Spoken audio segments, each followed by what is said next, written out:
It is an accepted fact that the means of recognizing the prophets of God are the miracles and signs which accompany them. Just as an officer appointed by the government is assigned a distinguishing mark, the appointees of God too are given signs which make their recognition easier. I maintain that God has manifested not 1, 2, or 200 signs in my favor, but tens of thousands of them. These signs are not unknown and obscure. They have been witnessed by hundreds of thousands of people, and I can confidently say that probably hundreds of such witnesses are present in this very meeting. Signs appeared for me from the heaven, and so they did from the earth. The signs which were the conditions precedent to my advent, and which the prophets, including the Holy Prophet ﷺ, had foretold, appeared in my support. One of them was the eclipse of the sun and the moon, which must have been witnessed by everyone. Indeed, this was the prophecy recorded in the authentic tradition according to which both the sun and the moon were to be eclipsed during the month of Ramadan, testifying to the coming of the Mahdi and Messiah. Now come and tell me whether this prophecy has been fulfilled or not. Who can deny having witnessed this sign? Another prophecy was that the plague would rage as an epidemic at the time to such an extent that 7 out of 10 people would die. Now, has this sign appeared or has it not? Another prediction on record is that during that time a new form of transport would appear which would render the camels useless. Has not the introduction of the railways fulfilled this prophecy? How many of these signs can I go on recounting, for it is a very long series. Just imagine that whereas I, the claimant, have been called a liar and antichrist, isn't it very strange that all these signs should have duly appeared for me? If somebody else were yet to come, what would be left for him? Be fair for once and fear God. Does he ever grant so much support to a liar? Isn't it strange that anyone who ever rose to oppose me was defeated, and I emerged successful and safe out of every calamity and hardship in which my adversaries tried to implicate me? Can anybody swear and say that this is how liars end up? I regret to say, what has gone wrong with these clerics who oppose me? Why do they not closely study the Holy Quran and the traditions of the Holy Prophet ﷺ? Don't they know that all the important scholars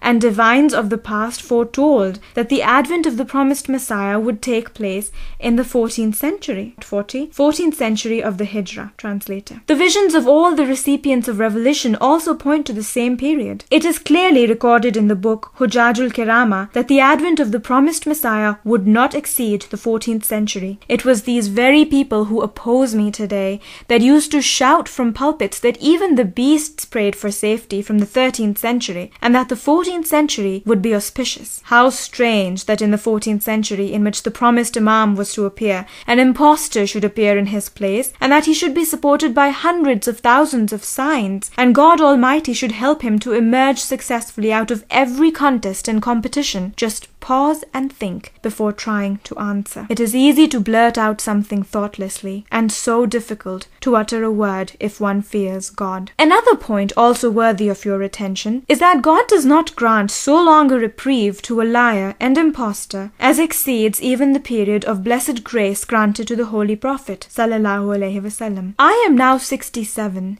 and it is more than 23 years since the call to this office. Had I really been an impostor and a liar, God would not have stretched this period so long. Some people ask, what is the good of my coming? Remember, the purpose of my coming is twofold. First, Islam is under attack from other religions, which, in a manner of speaking, are eating it up and have reduced it to the level of a small and weak orphan. God has sent me at this point in time to save Islam from the attacks of false religions and to furnish incontrovertible proofs of its rationale and verities. These proofs, in addition to the scientific and intellectual arguments, lie in the heavenly signs and blessings which have always appeared in support of Islam. A look at the current reports by Christian missionaries would apprise you of the sort of strategies they intend to employ against Islam, and how vast is the circulation of each of their publications. In these circumstances, to establish the superiority of Islam was of the utmost importance. It is to achieve this end that God has sent me, and I am sure Islam is bound to triumph. Signs of this triumph have already started to appear. For this triumph, no sword or gun is needed, nor has God sent me armed with weapons. He who at this time thinks of resorting to such things would be a naive friend of Islam, for the purpose of religion is to conquer the hearts, which the sword just cannot do. I have explained a number of times that the Holy Prophet ﷺ was compelled to draw the sword only in exercise of the acknowledged right of self-defense, and that too at a time when the atrocities inflicted on the Muslims had crossed all limits, and the earth had literally become red with their blood. The purpose of my advent, in short, is to bring about the triumph of Islam over other religions. The second purpose of my advent is this. People claim that they say prayers and perform sundry other religious rites, but all this is mere lip service. What is needed is an inner transformation, which is the essence of Islam in its very basis. For my part, no one can be a true Muslim unless he imbibes the color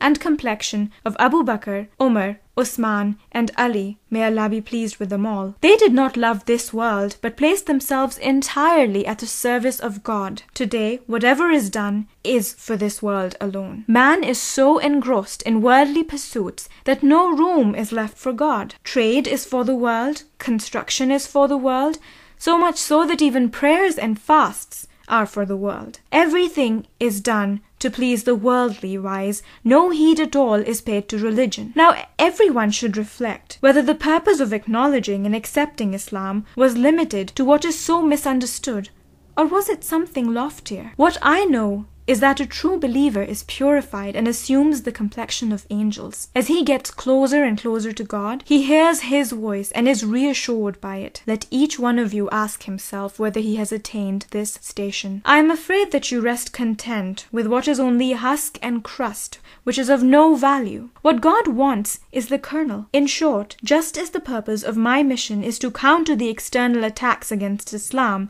so it is to let the Muslims have a true understanding of Islam and to infuse them with its true spirit. Today, it is the worldly icons instead of God that occupy a place of honor in the hearts of Muslims. Their hopes and desires are all geared to them. Their quarrels and their agreements are all for this world. I want these idols to be demolished, and I want the glory and majesty of God to find place in their hearts, and the tree of faith to blossom and bear ever fresh fruit. Today, it looks like a tree, but it is not really a tree, for a genuine tree has been described thus. Alam tara kayfa zaraballahu masalan kalimatan tayyibatan kashajaratin tayyibatin asluha sabitun wa far'uha fis sama'i tu'ti ukulaha kulla hinin bi'izni rabbaha. This means, didn't you see how Allah described the example of the perfect religion? The pure word is like the holy tree, which is so firmly rooted and whose branches reach out to the heavens and which bears its fruit at all times by the commands of its Lord. The firmness of its root means that the principles on which this religion is based have been fully established and have attained the stage of certainty.